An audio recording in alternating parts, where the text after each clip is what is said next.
हिंदू धर्मामध्ये असलेला परमोच्च ग्रंथ ज्याला वेद म्हणण्यात येतं, एकच वेद होता ज्याचे वेदव्यासांद्वारे 4 भाग करण्यात आले. त्याचा पुढे अनेक धर्मग्रंथांमध्ये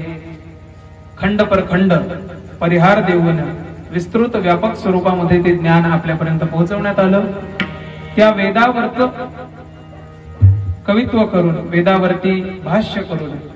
किंबहुना त्या 4 वेदांच्या मुख्य ग्रंथांनंतर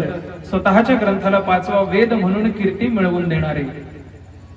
जगात असंख्य गुरु झाले त्या सर्वांच्या बापाचाही बाप झालेला, देहूमध्ये राहून